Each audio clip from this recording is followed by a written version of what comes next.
안녕하십니까. YTN 라디오 출발새 아침 황보선입니다. 코로나 신규 확진자 수가 어제 0시 기준으로 344명이었는데 오늘 0시 기준으로는 400명대 중후반으로 늘 것 같습니다. 예방접종은 예정대로 다음 주 금요일이죠. 26일부터 이루어지는데 결국 65세 이상은 미뤄졌습니다.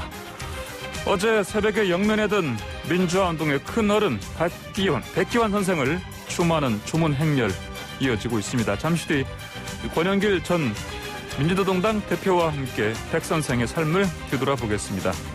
2014년 세월호 참사 당시에 해양경찰 지휘부가 어제 1심 판결에서 무죄 선고받았습니다. 세월호 변호사로 불린 박주민 의원에게 이 판결에 대한 평가 좀 듣겠습니다.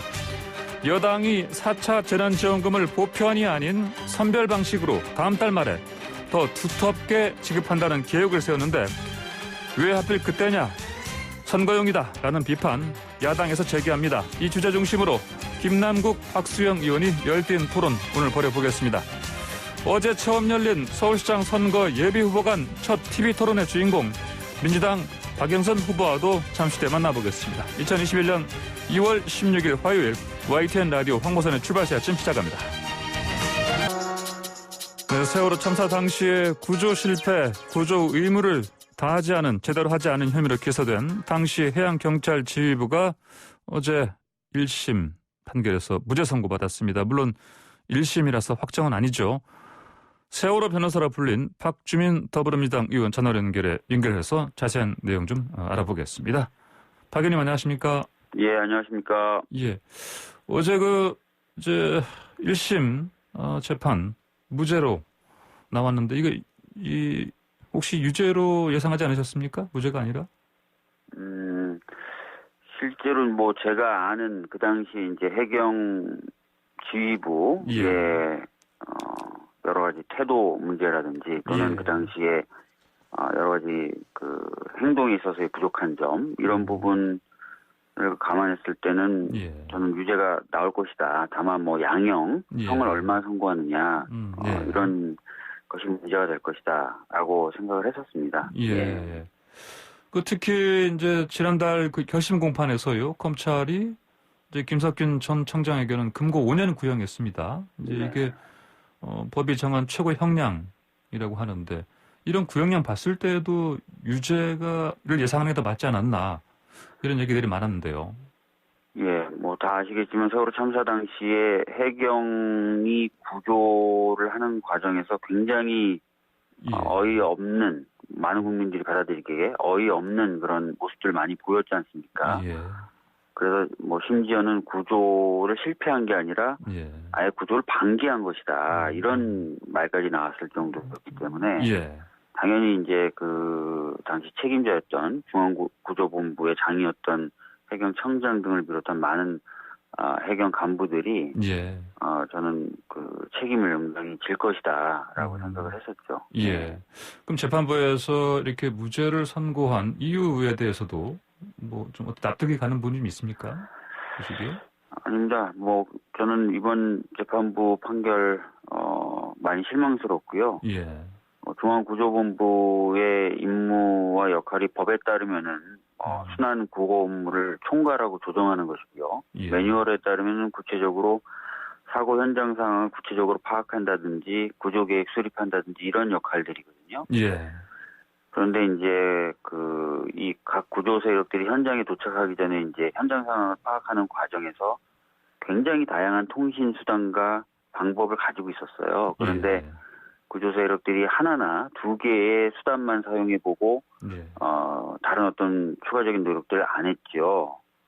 예를 들어서 112 신고를 했던 승객들도 다수 있었고 또 승선원들도 있었습니다. 그런데 그 112 신고하면 전화번호 같은 거 남는데 그런 핸드폰을 이용해서 확인한다든지 이런 것도 안 한 거죠. 근데 그런 것도 아무 문제 없다. 왜냐하면 하나나 두 개 정도 수단을 써서라도 해봤으니까 이렇게 판단을 한다든지요. 또 현장에 이제 구조 세력이 도착해서는 주로 이제 퇴선을 시켰어야 되는데 이거를 안 시킨 것이 문제가 된다라는 이제 검찰의 주장에 대해서는 뭐라고 좀 판단하냐면 선내에 남아 있었던 선장이나 선원들을 통해 가지고 퇴선 유도를 지시했었어도 예.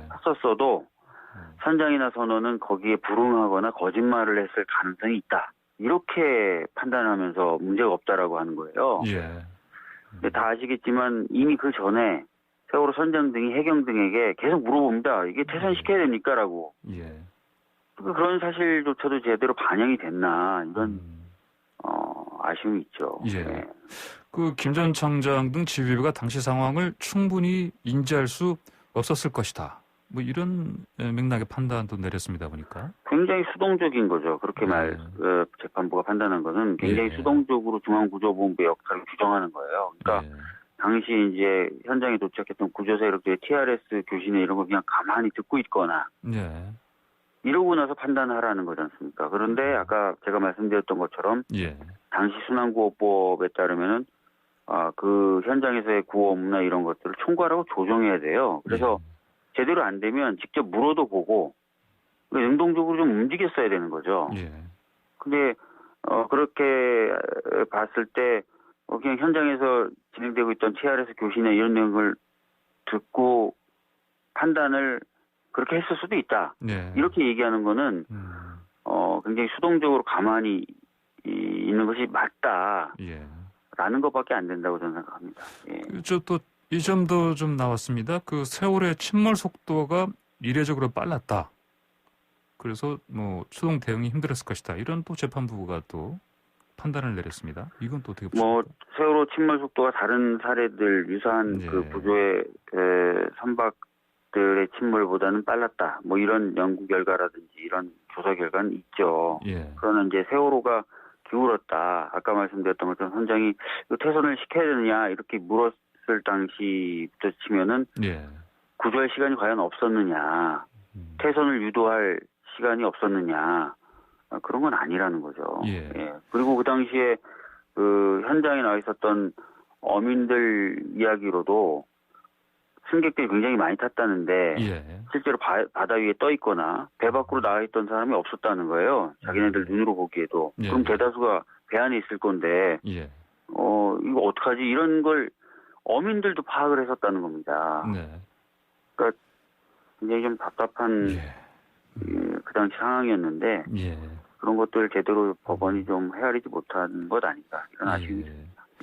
유가족들이 이제 재판 방청하셨는데 이분들이 이제 한동안 법정을 떠나지 못했다. 이런 기사가 나왔는데 유가족 심정들 어땠을지 좀 전해 들으셨습니까? 네, 어제 어머님 한 분하고는 좀 연락을 좀 해봤는데요. 걱정이 좀 돼서 연락을 좀 해봤는데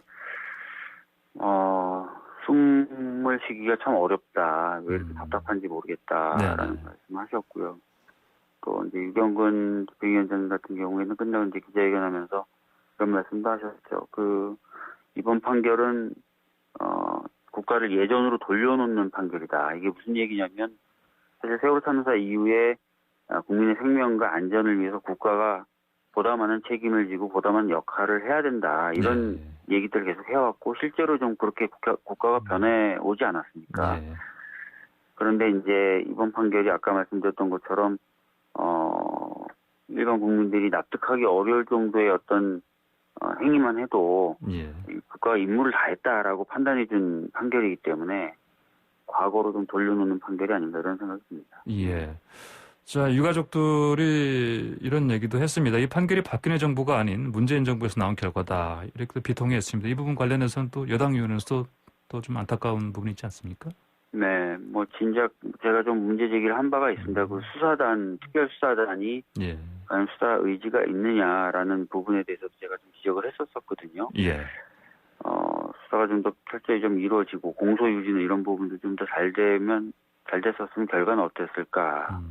뭐 이런 아쉬움도 좀 있습니다. 그 유가족의 이제 이게 뭐 해경 지휘부의 면죄부를 준 이 판결 도저히 받아들일 수 없다. 이제 항고장 제출했는데 어떻습니까? 앞으로 2심이 진행되면 좀 판결이 좀 뒤집힐 수 있을까요? 어떻게 보십니까? 아까 말씀드렸던 것처럼 이제 그 중앙구조본부 등의 역할이나 임무에 대한 어떤 법률의 규정 그리고 당시 매뉴얼에 따른 여러 가지 역할들 이런 의미를 좀 재판부가 좀 무겁게 좀 받아들여 두고 예. 그다음에 그 당시 해경 지휘부의 부족한 여러 가지 행동들 이런 것들에 대해서 좀 더 체계적으로 주장되고 증거가 제시가 된다면 예. 판단은 저는 좀 바뀔 수 있다고 봅니다. 예. 아, 그러시군요. 그러면은 이제 앞으로 다시 어떤 검찰이 수사를 더 부강을 해서 어떤 이 지휘부 혐의 추가적으로 충분히 가려낼 수 있는 여지가 많다 이렇게 예상하시는 것이죠? 저는 뭐 네. 있다고 봅니다. 아까 말씀드렸던 것처럼 예. 뭐 그 당시 이제 현장에 나와 있었던 어민들조차도 이해할 수 없었던 여러 가지 상황들 예. 그리고 뭐 수차례 이제 핸드폰 등으로 112 신고 등을 해서 안에 탑승돼 있던 승객들이나 뭐 또는 승선원들과의 예. 연락 채널을 확보할 수 있었는데 그렇지 못했다는 점 등 네. 그 당시부터 지적되었던 좀 아쉬운 점들과 이상한 점들이 많았거든요. 예. 그리고 예.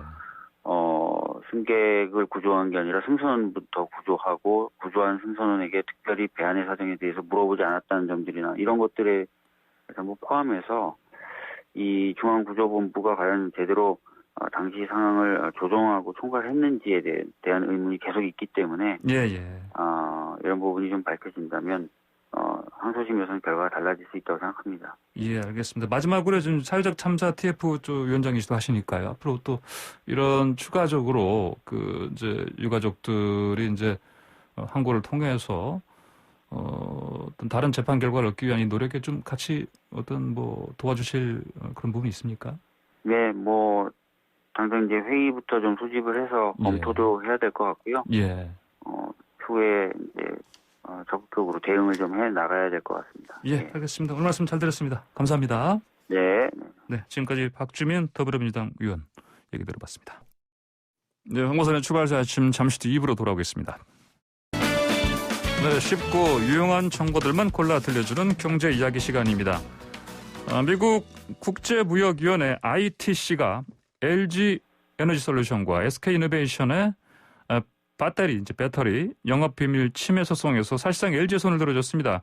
자, 국내 양대 배터리 사 간의 법적 다툼이 미국 내 자동차 업계에서도 추미애 관심사되고 있는데요. 자, 그리고 또 국내 거대 유통업체인 쿠팡도 뉴욕 증시의 상장을 공식화했습니다. 자세한 이야기를 최양우 현대경제연구원과 함께 나눠보겠습니다. 최영훈님 안녕하십니까? 네, 안녕하십니까. 최영우입니다. 예, 먼저 지금 ITC 이가 지금 LG 쪽 손을 들어줬는데 그 내용 간단히 좀 정리해 주시죠. 네, 이 2017년부터 지금 쭉 계속된 얘기인데요. 예. 지난 10일 LG 솔루션이 제기한 영업비밀 침해 이 부분을 예. ITC에서 관세법 337조를 위반했다 그래서 이제 LG에 손을 들어주면서 예. 미국 내에 향후 제조, 유통, 수입 금지 10년을 지금 명령을 했습니다. 예. 그럼에도 불구하고 이제 기존에 납품하던 두 개 업체에 대해서는 2년 또는 4년의 유예 기간을 준 상태고요. 이러면은 지금 LG 화학이 완승을 한 것처럼 지금 보이는데요. 예. 실상으로 미국 내 반응을 보면 이제 이게 분쟁이 끝나고 나면 이제 합의를 하려는 것들은 계속되어 온 얘기인데 예. 실제적으로 이 배터리를 받는 회사에서부터 이거 좀 다시 양사 간에 합의를 해서 이거 없던 일로 해줬으면 좋겠다. 그러니까 자기네들은 배터리를 좀 빨리 받아서 전기차를 생산해야 되는데 그걸 못하니까 실수요자인 완성체 업체에서도 양사 간에 좀 합의를 하십시오. 그리고 이제 지금 SK 같은 경우에는 조지아에다가 지금 배터리 공장을 짓고 있습니다. 예. 거기에 주지사가 나서서 진짜 이러시면 진짜로 굉장히 우리가 양질의 일자리 6,000개가 없어지고 등등 얘기를 하면서 이것들은 조금 빠른 시일 내에 합의를 좀 해주시면 좋겠고 예. 아니면 합의가 안 된다 그러면 바이든 대통령한테 갖고 가서 바이든 대통령이 거부권을 60일 내에 지금 행사를 할 수 있거든요. 예. 그러면 다시 여기 합의가 빨리 될 수 있는 부분들이 있으니까 바이든 대통령한테 갖고 가겠습니다. 등등 지금 국내외적으로 일단은 판결이란 이 변곡점을 넘었기 때문에 빠른 양사 간의 합의를 지금 요구하는 그런 분위기가 조성되고 있는 상황입니다. 예. 자, 근데 이 문제가 우리 국내 한국 법정에서 다룰 수 있는 문제를 미국에서 어떤 판단을 받게 된 이런 상황, 이거 어떻게 이해해야 됩니까? 저는 이 부분도 굉장히 지금 아쉬운 부분인데요. 예. 한국 법정에서도 지금 사실 뭐 영업 비밀 침해 또는 뭐 여러 가지 문제로 양사가 싸우고 있는데요. 이 부분이 지금 미국으로 나가면서 미국에서 한 이유의 가장 큰 이유는 이런 사안들이 굉장히 시간이 오래 걸립니다. 법적 다툼이. 예. 근데 ITC에 제소를 하면은 평균적으로 16개월이면은 이게 뭐 모든 것이 네. 결정이 나는 부분들을 활용을 한 것 같고요.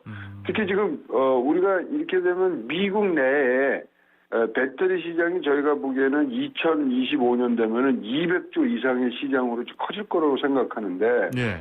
이렇게 미국에서 한편에 일방적으로 승리를 뭐 어쨌거나 법적 판단이라는 건 한쪽 손을 들어줄 수밖에 없으니까 그런 부분들에 있어서 같이 뭐 양 날개를 펴면서 비상을 할 수 있는 그런 상태로 미국 진출을 가능했었는데 이렇게 미국에서 우리 양사 간의 영업 비밀 이 침해 부분을 미국에서 법적 판단을 받게 되면은 우리가 앞으로의 이 전체 큰 뭐 영업 반경이 굉장히 좁아들이는 것 같아서 예.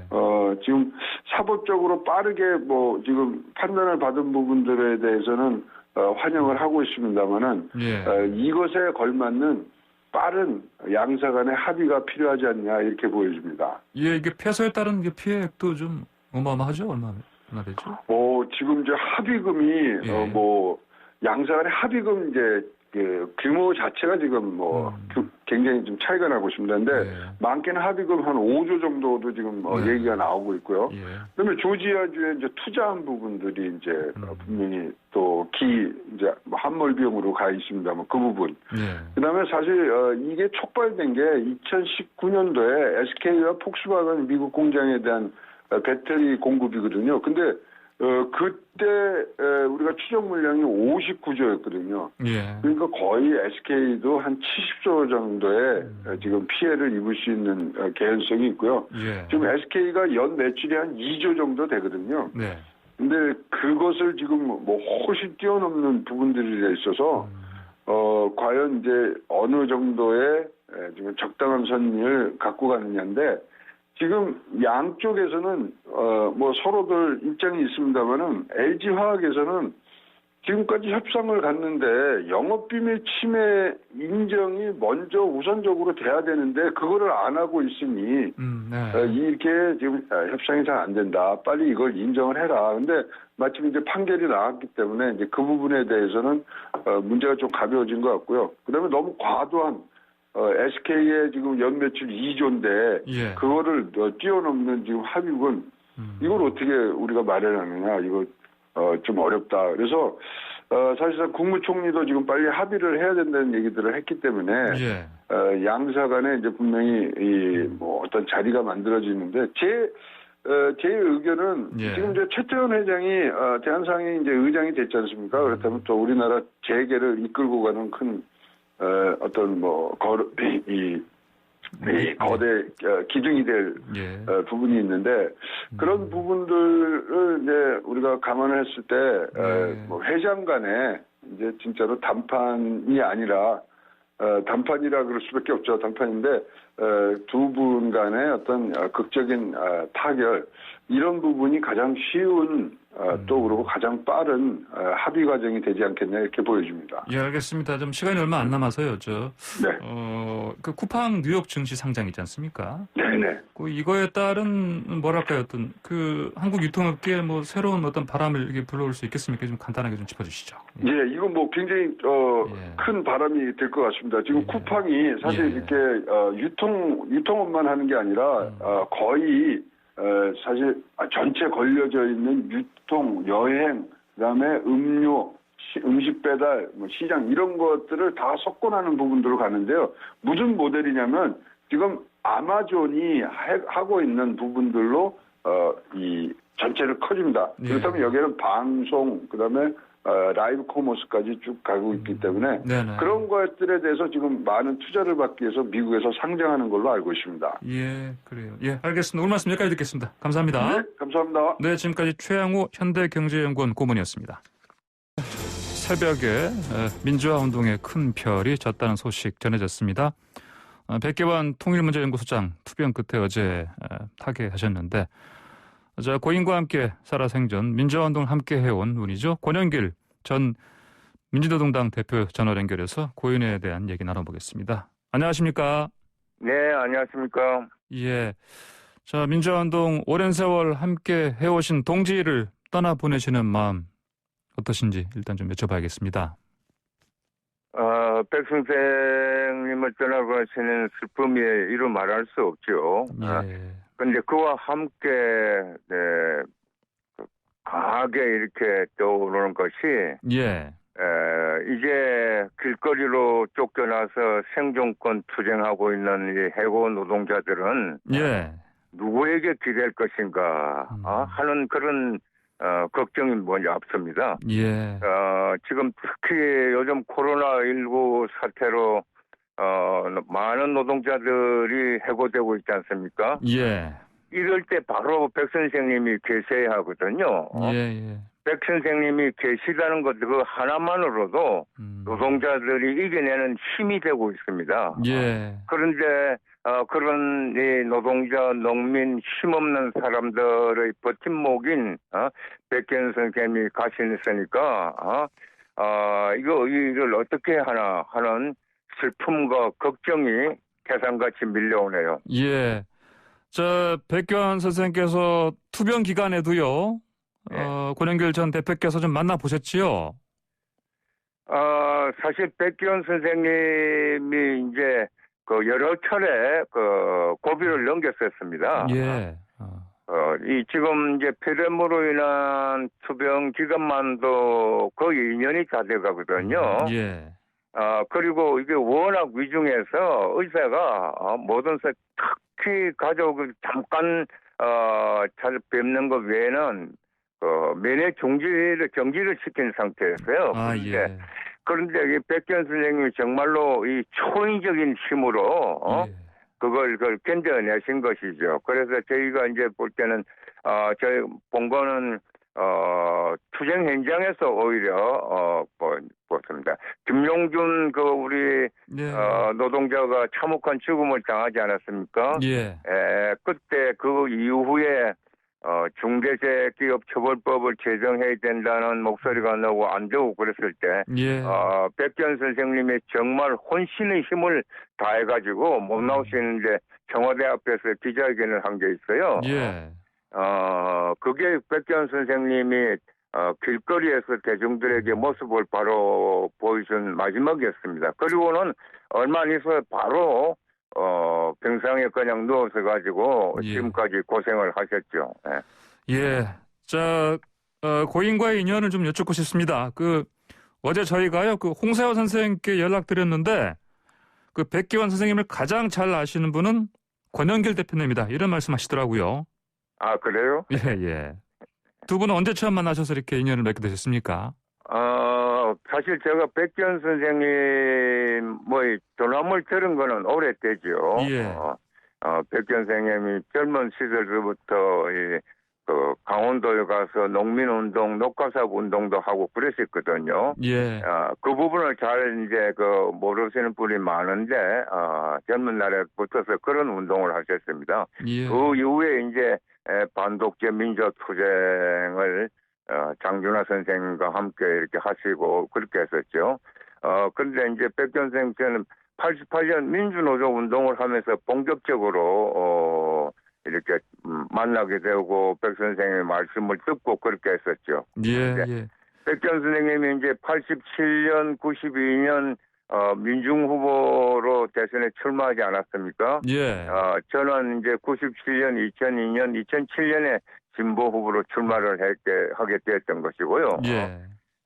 그래서 그런 사연을 갖고 백경 선생님과 제가 남모르는 이야기들을 많이 나눠왔죠. 예, 그러셨군요.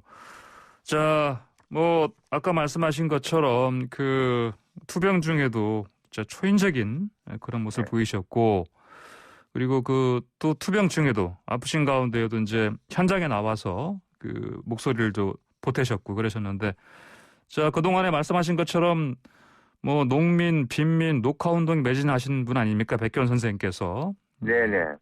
자, 백기원 선생의 그 민주화운동 이제 오랫동안 지켜보신 그런 느낌은 어떠셨습니까? 민주운동이라고 하면은 우리 사회의 최비의 뜻으로 이렇게 많이 이렇게 전달이 되고 있어요. 예. 백기원 선생님은 단순히 민주운동을 하신 큰 어른이다 뭐 이렇게 표현해가지고는 백기원 선생님에게 사실 좀 이렇게 그 예우가 아닌 저는 용어라고 생각합니다. 어떻게 해야 되겠습니까? 저는 백기원 선생님을 혁명을 꿈꾸는 로맨티스트라고 이렇게 늘 이야기하고 있어요. 혁명을 꿈꾸는 로맨티스트요. 예. 백기원 선생님은 그러니까 이 자본주의에 끼들어서 이렇게 소외되고 탄압받고 하는 이런 민중들, 이 민중들을 그 고통에서 해방시켜야 된다 하는 큰 사상을 갖고 있고 그것을 몸으로 거리에서 이렇게 실천해온 분이에요. 그래서 단순히 민주운동가다, 단순한 통일운동가다 하는 것은 백기원 선생님에게는 너무 폭넓은 그런 예우다는 생각을 갖고 있습니다. 예. 혁명을 꿈꾸는 로맨티스트 이렇게 부르는 게 맞다는 말씀이시네요. 그리고 실제적으로 그렇게 쭉 삶을 살아오셨어요. 그러니까 백기원 선생님께서 또 시인이자 작가 아니셨습니까? 그 많이 알려진 대로 그 민중가요 임을 위한 행진곡 또 가사의 원작자로도 좀 유명하시고요. 근데 이 곡이 또 한때 또 재창 금지 당했습니다. 그때 뭐 그 백기원 선생님께서 하신 말씀 혹시 있습니까? 일반인들이 생각할 처럼 그럼 그 감정적의 발로 뭐 그렇게 하실 분은 아니죠. 조금 전에 제가 말씀드렸던 것처럼 이 독재 정권이 어떻게 해서 탄생하게 됐냐. 그리고 이 군사 문화가 아직까지도 남아있는 것을 이것을 어떻게 씻어내야 될 것인가. 바로 이런 것들이 아직 군사 문화가 이렇게 청산되지 않은 것이다. 즉 바로 민중의 삶이 주체로 올라서지 않은 것이다. 그래서 이를 더욱더 우리에게 요구되는 것은 노동자, 농민이 이렇게 대동세상을 만드는 주체로 올라서야 된다 하는 그런 것이었죠. 예, 알겠습니다. 저 마지막으로요, 백기원 선생님 떠나보내시면서 하고 싶은 말씀 좀 해주십시오. 백기원 선생님이 늘 말씀하신 게 노남에게 세상이 되어야 된다는 것이었습니다. 즉 너도 일하고 나도 일하고 이래서 너도 잘 살고 나도 잘 살고 잘 살되 너만 잘 살고 나만 잘 사는 것이 아니라 모두가 올바르게 잘 사는 평등 세상, 대동 세상이 되어야 된다 하는 것이었고 그게 우리 한국 민중들에게 스며져 있다. 그것을 일깨워내야 된다는 것이거든요. 그래서 백 선생님이 가시고 그 생각들을 일깨워서 정말로 노동자 농민들이 평등하게 사는 세상이 되기를 갈망하고 그것이 백기원 선생님에게 대한 보답이라고 생각합니다. 알겠습니다. 이른 아침에 인터뷰 시간 내주셔서 감사드립니다. 감사합니다. 네, 지금까지 권영길 전 민주노동당 대표였습니다. 네, 홍보선의 출발사 아침 3부로 돌아오겠습니다.